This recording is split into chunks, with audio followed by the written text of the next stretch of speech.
Ariza had absolutely nothing in his house, and Nnenna knew that starting a future with him would be incredibly hard. Yet, she chose to follow her heart. Now that you know everything about me, Nnenna, the choice is all yours to make, and anything you choose is definitely okay with me, he said. Nnenna held his hand, looked into his eyes, and gave him her promise. Many years ago, in the far eastern part of Nigeria, there lived a young and strong-willed girl named Nnenna. She was the only girl child in her family, and her parents had anxiously awaited a girl child after having 4 boys named Nonso, Chidi, Benye, and Chike. Luckily, Nnenna came into their lives 3 months after the demise of their grandmother. Nnenna, a very hard-working girl, was born into a poor family. Her parents could barely cater for her and her brothers. They were so poor they had no money and couldn't afford a standard life for any of their children. They survived on the little produce from their small farmland. As Nnenna grew older, she became the only hope to lift them out of poverty. Nnenna would take care of their little shabby home to make it presentable and appealing to the eyes. She often went to fetch water at the stream and helped her mother in the kitchen, while her brothers went farming with their father. Whenever she went to the stream to fetch water, she often met a boy called Ariza at the stream, just sitting and perhaps thinking. She would beckon to help carry water on her head. Since Ariza was always regular at the stream, he became Nnenna's helper. Gradually, they became friends. Whenever she went to the stream to fetch water, she would stay with him for some time while they gisted and shared the moments together. And steadily, they began to fall in love. Their bond started getting stronger, like a cord that can't be broken. One day, the village prince decided to take a stroll down the stream, and there he stumbled upon Nnenna on her way back home. The prince fell in love with her at his first glance and decided to stop her to have a conversation. He asked for her name and her parents, to which Nnenna replied accordingly. The prince, upon returning to the palace, was over the moon. He was so excited, he couldn't wait until the next day to set his eyes on her again. The next day, the prince hurriedly went to the stream, hoping to see Nnenna, but unfortunately, she wasn't there. He waited for a while, yet he returned home disappointed. And so the prince made it a routine to always go in search of Nnenna at the stream every day. But unfortunately, he would miss her. Sometimes he got there when Nnenna had just left, and sometimes Nnenna got there when he had just left.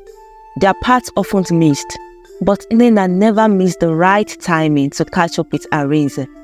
Her love for him kept growing day after day. When the prince couldn't take it anymore, he walked up to Nnenna's house and asked for her hand in marriage. Nnenna was at the stream with Ariza that fateful day when the prince went to her house. He met her parents and brothers. They were elated to have him, and when he made his intention known to them, they were extremely happy and gave him the assurance that it's a done deal.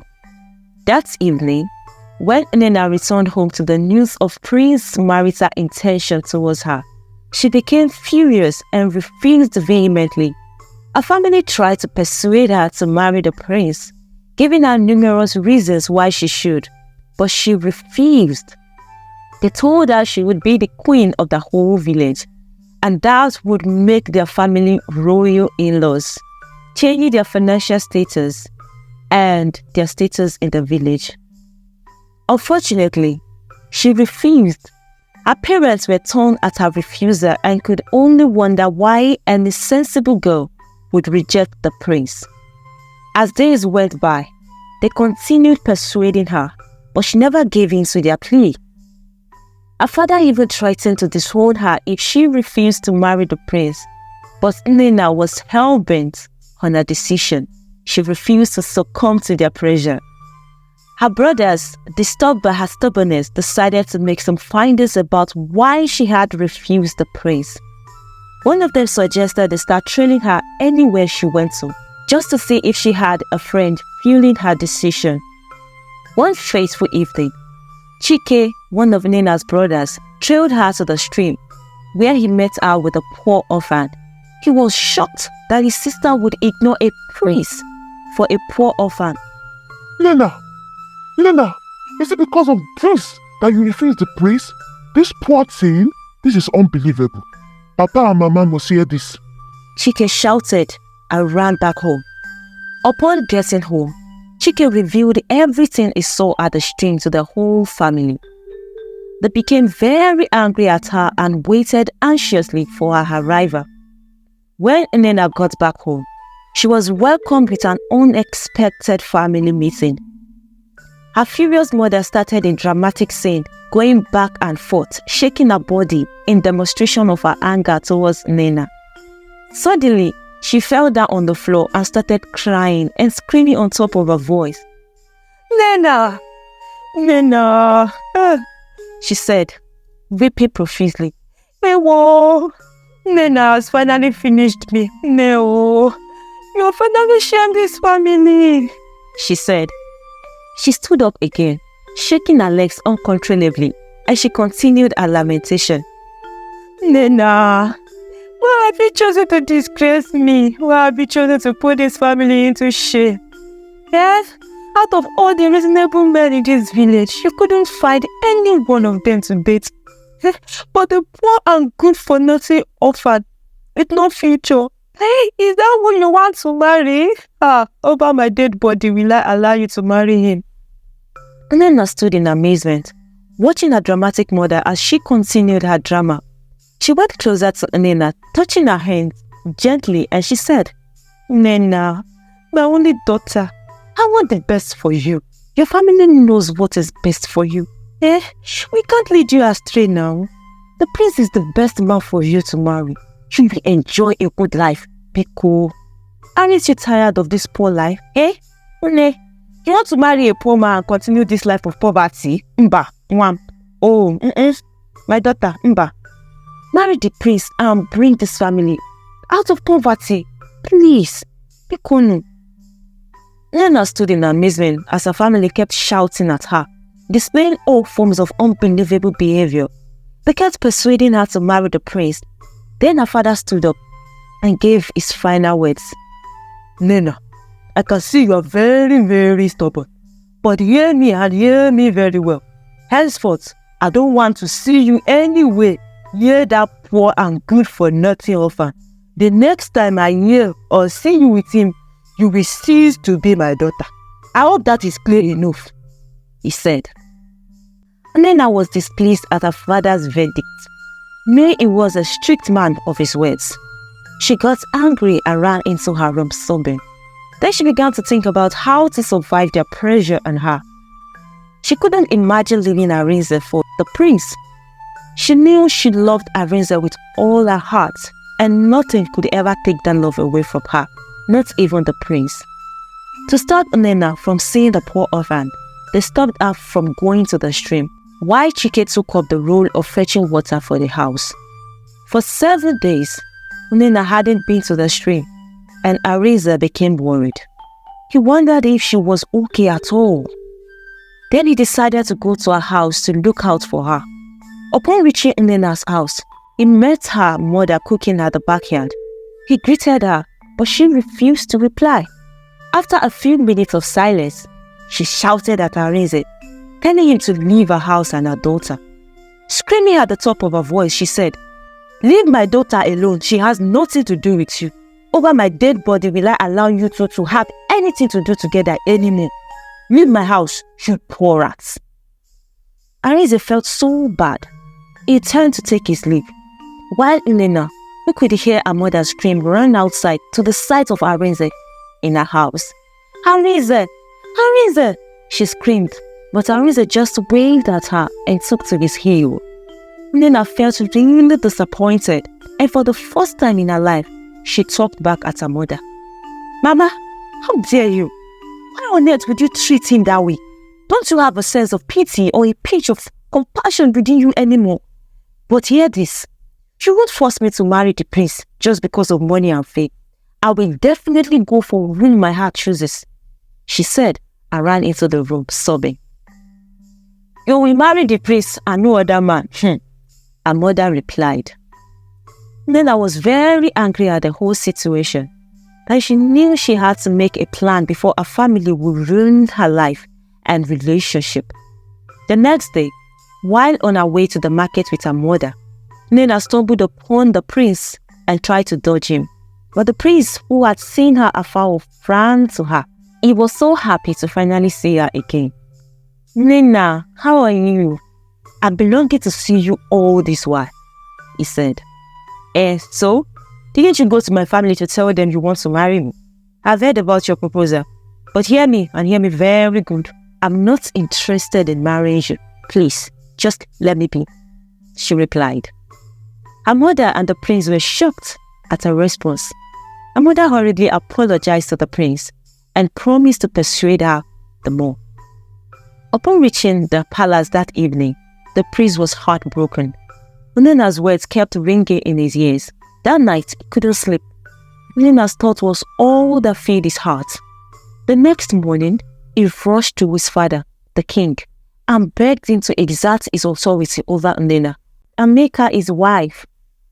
At first, the king refused his proposal, but he kept pleading for consideration, telling the king how much he loves her, and so the king should exercise his authority.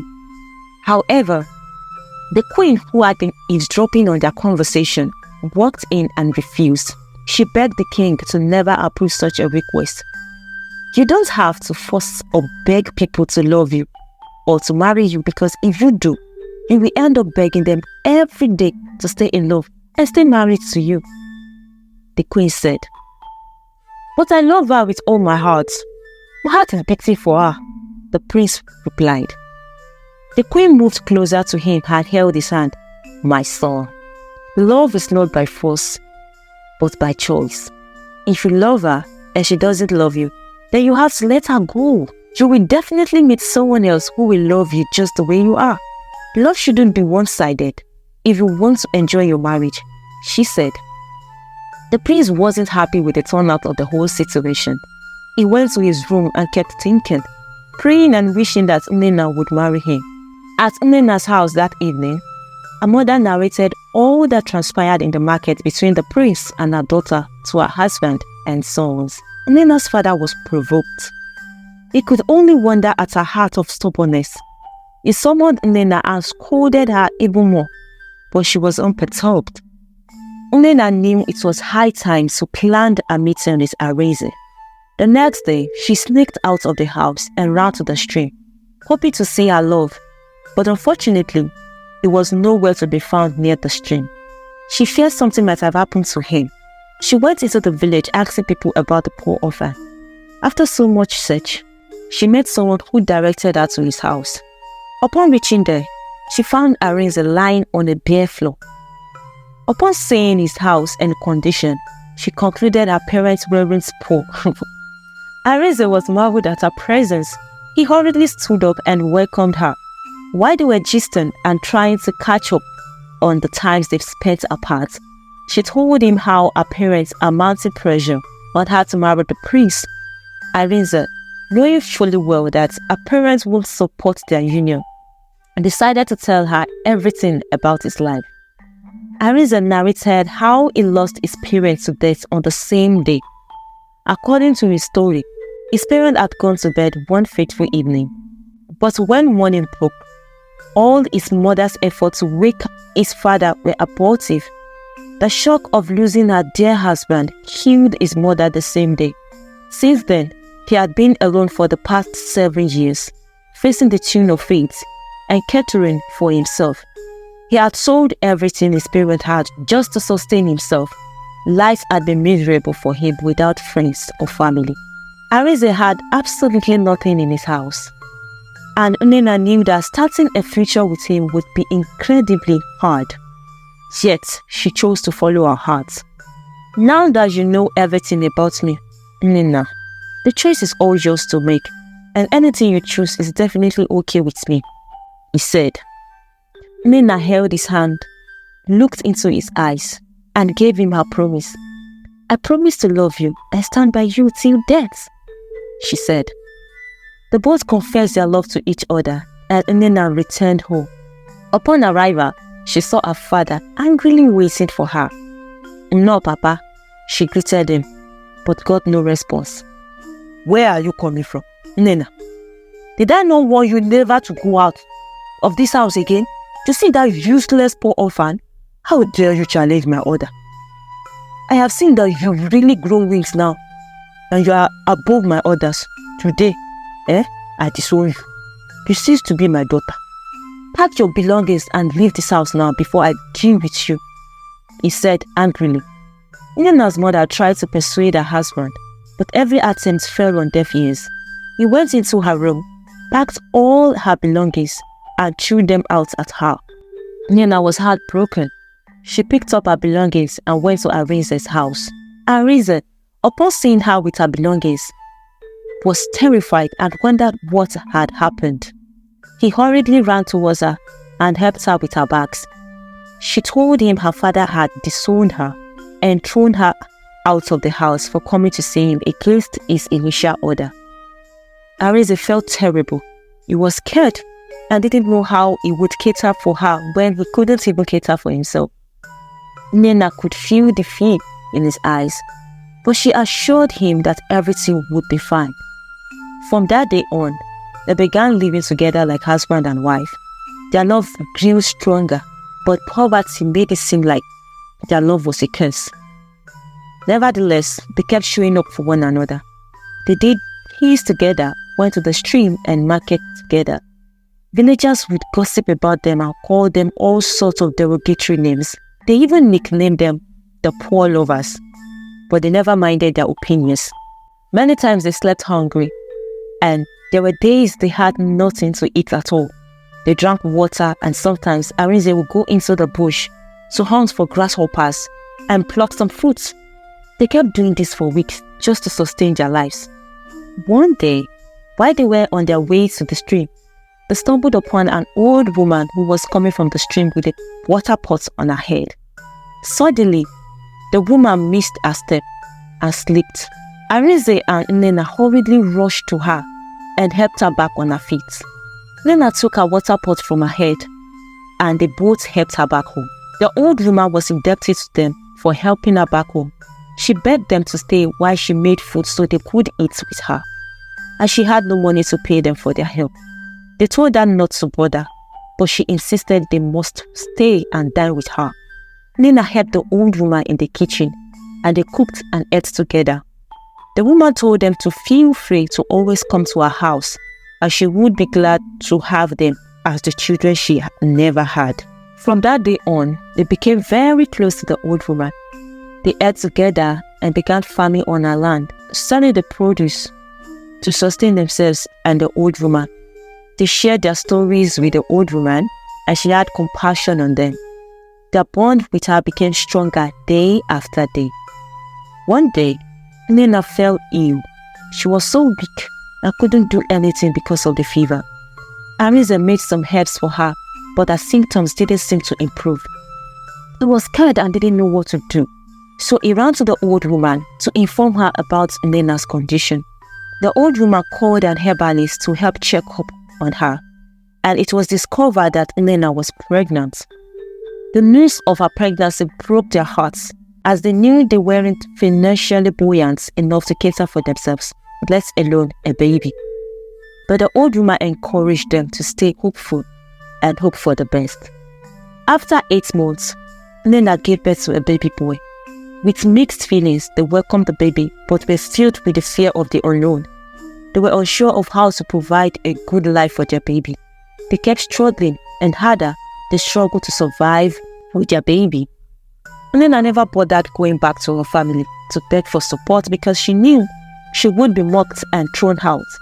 So, they kept living their lives, doing all sorts of menial jobs to survive. One good day, a stranger walked into their village looking for a man called Obi. He had journeyed from far away, and when he got to their village, he kept asking after one Obi family. but no one seemed to know them. Luckily, he met the old woman and asked for Obi. With the way he described the man, the old woman sensed that the person was looking for Arinze's father, based on the story Ariza had shared with her some time ago.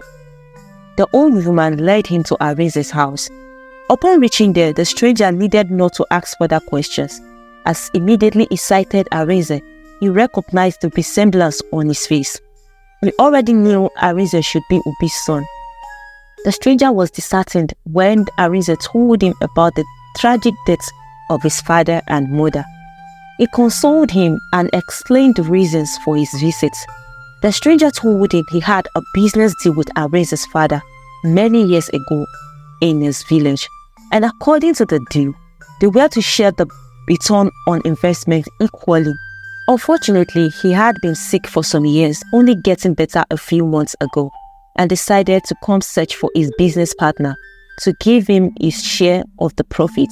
Since he was dead, he decided to hand over the share to Ariza. He gave him a huge sum of money that transformed his life. Nnenna's parents, who had hated Ariza because of his poor background, now accepted him when they heard about his turnaround story. Ariza's life completely changed for good. Soon, he built a comfortable house and paid Nnenna's bride price. Nnenna was elated. She forgave her parents and they took good care of the old woman and lived happily ever after. I hope the story inspires you to appreciate the power of true love, resilience, kindness, acceptance, selflessness, persistence, faithfulness, and forgiveness in your life. Subscribe for more interesting stories to win with in the next video. Thanks for watching. Bye.